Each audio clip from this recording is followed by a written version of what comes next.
Salut à tous, alors je vous retrouve dans une nouvelle vidéo qui, comme vous l'aurez vu dans le titre, sera une vidéo haul avec notamment plein de trucs Halloween de chez Primark. Mais en gros j'ai acheté pas mal de trucs ces derniers temps, notamment des trucs make-up, mais ça je vous montrerai à la fin. Alors en gros je suis allée chez Primark ici début de semaine. J'ai trouvé pas mal de trucs pour Halloween. Je me suis dit j'allais vous montrer ça histoire que vous puissiez un petit peu vous dire ce qu'il y a pour Halloween. Il y avait encore d'autres trucs que moi j'ai pas pris, genre des chokers etc. Mais bon bref. Alors premièrement j'ai pris un petit serre-tête comme ceci. Et dessus vous avez un espèce de petit voile qui est supposé se mettre devant le visage. Donc moi je pense que je mettrais juste sur une partie de mon visage. Voilà, franchement je le trouvais hyper mignon. Je crois qu'il était à 5 €. Il me semble, je suis quasiment certaine. Donc franchement pour un petit serre-tête comme ça passe. Je me suis aussi pris une paire de petits faux ongles qui sont noirs avec le petit bout un peu ensanglanté. Ceux-là ils étaient à 2,50 €. Et c'est trop drôle parce que le nom c'est Vampire Diaries, donc comme la série. Ceux-là franchement ils sont mignons parce qu'ils sont pas trop longs, pas trop pointus, pas voilà. Mais franchement ils font quand même une petite touche assez cool, donc ça j'aime beaucoup. Vous avez des petits kits aussi de make-up etc. Mais moi j'adore les petits brillants comme ça pour le visage. Donc là ici c'est le Friday Club Candy Skull Face Gel, donc ça c'était à 3 €. Et en gros ils vous montrent une idée, donc vous avez tous les petits brillants, ils vous montrent un peu l'idée de make-up que vous pourriez faire avec. Moi personnellement je pense pas les utiliser comme ça tel quel, d'autant plus qu'ils sont tous séparés à la pièce. Du coup dans le même genre j'ai trouvé ça, c'est des fake freckles. Du coup là ce sont des petits brillants dorés qui là sont appliqués comme des fausses taches de rousseur. Moi du nouveau clairement j'ai pas mon servir pour ça parce que voilà, je sais pas. Et ensuite en dernier petit truc un peu brillant pour Halloween etc.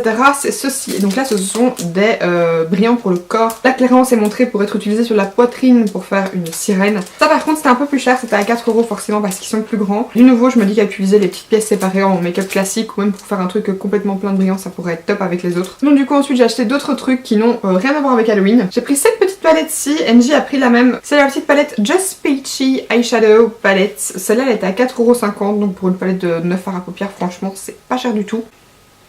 Ils disent que ça sent un peu la pêche, oui. Moi je trouve surtout le carton un peu dégueulasse. Mais franchement la palette est hyper mignonne, il y a écrit Yo Peach ici au dessus et vous avez du coup 9 couleurs. Là vous avez quelques petites teintes pêche et d'autres teintes qui n'ont rien à voir, mais voilà ça va l'air pas mal du tout. Et vu que les palettes Primark en ce moment, même le make-up Primark de manière générale me plaît vraiment beaucoup. D'ailleurs j'ai réutilisé leur anti-cerne aujourd'hui. J'en avais parlé dans ma vidéo première impression, je l'avais pas adoré. Là aujourd'hui je l'ai mixé directement avec mon Fit Me et je l'ai appliqué avec mon Beauty Blender et ça a été sans problème. Franchement le résultat il est top, il est pas hyper couvrant parce que c'est une couvrance vraiment moyenne et ils le disent mais c'est même plutôt léger. Mais franchement pour aujourd'hui ça m'allait très bien. Enfin bref voilà, le petit packaging est très mignon et moi j'adore les packaging de palettes en carton comme ça. Toujours en palettes, maintenant chez Primark ils ont sorti des fards à paupières mono en refill et des petites palettes que vous pouvez remplir vous-même. Donc j'ai décidé de me faire un petit quad histoire de tester parce qu'honnêtement il y avait plein de gens en dessous donc je n'avais pas vraiment regardé les couleurs. Sauf que ça revenait quand même moins cher je pense de faire une palette de 9 parce que pour le petit quad vide c'est 3 € et pour la palette de 9 vide c'était 4 € donc ça revenait plus intéressant de prendre une de 9. Bon bref tant pis. Et les petits fards à l'unité sont à 80 centimes et en gros ça se présente un peu comme n'importe quel fard à l'unité, ça se présente comme ça. Vous avez le petit phare et sur le petit packaging en plastique vous avez le nom. Quand vous les retirez vous avez une pastille en dessous et ils vous mettent toujours le nom. Donc du coup moi j'ai pris ces 4 teintes-ci. Donc j'ai pris une teinte orangée comme ceci qui s'appelle Firecracker. Une espèce de petit pêche rosé juste ici qui s'appelle Vermillon. J'ai pris une petite teinte un petit peu bronze doré pailleté comme ceci puisque c'est mon fini de fard préféré et ça c'est la teinte Sunkissed. Je me suis du coup pris un fard qui me semblait aller bien pour mes sourcils. Il est peut-être un peu clair mais ça reste quand même dans les tons froids donc ça devrait aller. Il s'appelle Truffle donc c'est un mat et je me suis dit que franchement ça pourrait être pas trop mal. Ensuite je me suis pris un petit pinceau comme ceci. Donc si vous ne saviez pas encore je suis fanat des petits pinceaux un peu comme les Artist Brush. Donc ils se présentent comme ceci, c'est un peu comme des pinceaux brosse à dents et ceux de chez Primark, je les adore pour appliquer l'anti-cerne, ils sont top, je vous avoue que je m'en sers pas pour autre chose. Mais là en gros ils ont sorti le même genre, sauf qu'au lieu d'être des poils, c'est comme un embout mousse. Donc là je suis vraiment hyper curieuse. Je me demande si vous pouvez pas vous en servir aussi pour les yeux. Je vais d'abord le sortir pour l'anti-cerne, tester et sinon pour les yeux. Parce que de base j'avais pris un pinceau comme ça pour m'en servir pour les yeux et je ne l'ai jamais fait. Donc voilà. J'aime vraiment bien le principe donc je testerai une fois, je vous dirai ce que ça vaut. Par contre le manche il est hyper doux, c'est un peu pas velouté comme ça, c'est vraiment en plastique mais c'est très doux. Très agréable. Et ce petit pinceau là c'était 3,50 donc comme les pinceaux classiques en fait. Comme ceci, ceux qu'ils faisaient avant, je sais pas d'ailleurs s'ils les font encore. Ensuite je m'étais pris un petit mascara, je sais pas si je vous l'avais déjà montré dans un haul ou pas. C'était le Splash Proof de leur collection Walkout. Donc en fait ils ont sorti une collection de maquillage Walkout etc. Supposé résister du coup à une grosse séance de sport. Donc là c'est leur mascara waterproof et je me suis dit ok s'il est dans la gamme Walkout il doit être ouf, il doit vraiment bien tenir etc. Et honnêtement c'est le pire mascara que j'ai testé du monde je crois. En fait j'aimais bien le principe parce que comme c'est un petit tube squeezy et qu'en ce moment, enfin squeezy, qu'on peut squeezer, bref. Et qu'en ce moment on entend partout parler du Dior Show, là vous pouvez un peu réchauffer la matière, je me suis dit là ce serait à peu près le même genre de principe, faut un peu le réchauffer dans vos mains etc. On avait un testeur, donc la brosse c'est une brosse en poils synthétique, je me suis dit franchement ce serait bien de donner du volume et de la longueur, et je pensais vraiment qu'il allait être bien, sauf qu'honnêtement c'est le mascara qui a le moins d'effet du monde. Il rend pas mes cils noirs, il les allonge pas, il les volumise pas, enfin bref vous verrez je vous ai fait un tutoriel où je le teste pour la première fois. J'ai jamais été aussi déçue d'un mascara, je testerai bien un autre mascara waterproof chez eux mais en tout cas pas celui-là. Et ensuite dernière petite chose, j'ai acheté ceci, c'est un duo d'éponges en silicone. silicone. Et j'avais déjà acheté l'espèce de dupe des Silisponge, donc Silisponge plutôt, plate comme ça un peu en forme de trapèze.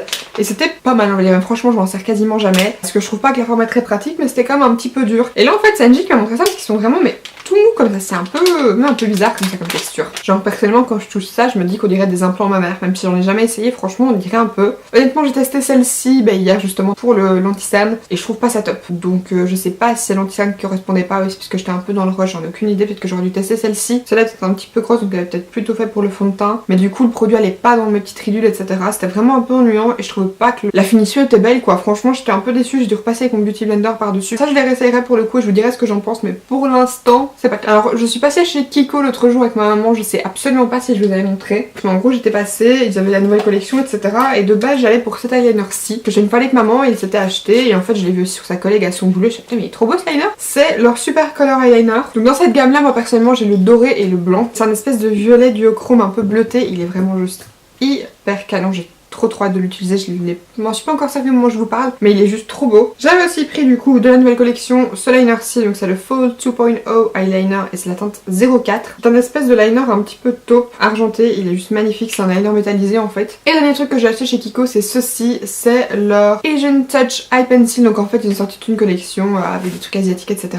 Et le packaging est juste magnifique, ça fait un petit peu plume etc. Et j'adore, moi personnellement j'ai pris le noir, en fait j'avais vu et j'avais pas craqué de ouf. Et puis en fait à la caisse ils me l'ont proposé, donc c'était un waterproof, par contre j'ai vu nulle part sur la boîte que ça l'était. Et en gros celui que je mets tout le temps dans la muqueuse supérieure, je trouve qu'il est vraiment bien crémeux, il s'applique bien et pour le coup il tient quand même très bien. Et surtout franchement ce packaging c'est oufissime quoi, j'adore, ça fait vraiment épuré et c'est juste trop canon. Alors ensuite j'ai craqué sur deux trucs The Balm, j'attendais ceci depuis un petit moment. C'est la Nude Beach, donc c'est la palette Nude volume 3 de chez The Balm. Je vous en ferai une revue si vous voulez parce que j'avais fait une revue de la palette Nude Nude. Voilà en gros elle se présente comme ceci, donc dans celle-ci c'est des hommes et des femmes.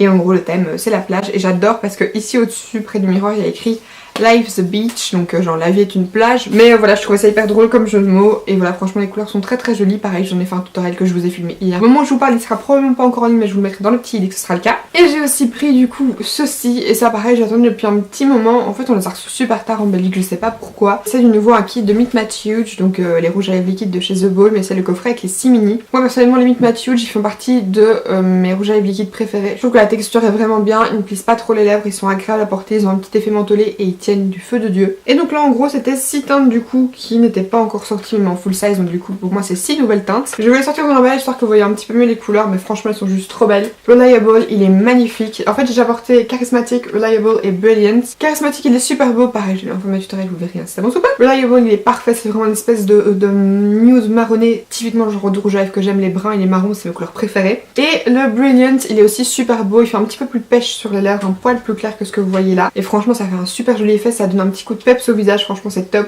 Toujours chez mon boulot, ça fait un petit moment que j'avais acheté celui-là mais je l'avais pas encore essayé et du coup je l'avais pas encore montré. Mais j'ai utilisé aujourd'hui, c'est le Also Waterproof Mascara de chez W7. Pareil que le Primark, la brosse semblait hyper top, c'est une grosse brosse en poil synthétique, blablabla. Celui-là est quand même mieux que le Primark, le seul truc c'est que j'ai l'impression qu'il y a un petit peu d'alcool dedans. Ouais exactement, c'est le deuxième ingrédient. Si vous avez les yeux sensibles, sincèrement je vous le recommande pas. Parce que déjà moi qui n'ai pas spécialement les yeux sensibles, il me pique un petit peu. Mais après c'est pas au point que mes yeux pleurent mais je le sens. Il fait un petit effet quand même vachement naturel, il allonge un peu les cils mais il les volumise pas, il est naturel quoi. Du coup moi j'ai utilisé un combo avec le Big Shot et là je trouve que du coup ça me fait des jolis cils. Voilà, ça peut être un bon mascara en fait de finition pour reséparer vos cils par-dessus un autre parce que contrairement à ce qu'on pourrait penser avec la brosse il fait pas du tout de paquet. Ensuite, oh mon dieu, j'ai craqué sur les rouges à lèvres Balmain de chez L'Oréal. J'attendais franchement leur sortie avec impatience, je les avais vus sur toutes les chaînes de YouTube etc. J'ai pris que deux gammes, donc la gamme verte et la gamme bleue, je me souviens plus les noms qu'ils ont. La gamme noire il n'y en avait aucun qui m'intéressait, c'est tout des rouges à lèvres quand même relativement classiques et c'était pas pour ça que je les achetais. Et du coup j'ai pris 5 teintes, donc j'ai pris 3 rouges à lèvres de la gamme bleue et 2 rouges à lèvres de la gamme verte. Donc du coup je vais un peu vous les swatcher, mais dans la gamme bleue j'ai pris le Legends qui est un espèce de taupe. Super joli. J'ai pris le Power qui est un brun que je porte actuellement. Il est juste magnifique. C'est un espèce de marron assez chaud au chocolat. Il est juste trop beau et très confortable. Voilà, là vous avez une petite idée quand il est pas swatché sur les lèvres. Mais franchement il est juste oufissime. Je suis trop contente de l'avoir pris. Et on est dans les rouges à lèvres bleus. Forcément c'est le Rebellion. Le bleu j'étais obligée de me le prendre. Mon swatch est complètement dégueulasse. Des rouges à lèvres bleus j'en ai déjà mais pas un bleu comme ça. Et en plus les rouges à lèvres L'Oréal ils ont une de mes textures de rouge à lèvres en stick préférées. Ils sont très confortables, l'odeur elle est top. Donc voilà, je devais le prendre. Et ensuite dans le vert, j'ai tout d'abord pris le kaki, donc qui est le Balmain Instinct. Et comme ceci, je vous l'ai déjà pris dans un tutoriel que vous n'aurez pas encore vu je pense au moment où je vous parle. Par contre je trouve qu'il est pas hyper opaque sur les lèvres, c'est le seul bémol que j'ai avec ce rouge à lèvres là, il est pas assez opaque. Et ensuite j'ai pris le Fever, celui-là c'est un des premiers sur lesquels j'avais craqué. Je vous l'ai dit en disant que les marrons c'était mes rouges à lèvres préférés et les oranges, et bah celui-là c'est un super bel orange. Et d'ailleurs le premier rouge à lèvres orange qui m'a fait aimer les rouges à lèvres orange, c'est un L'Oréal et c'était le Pure Red, donc de la collection privée.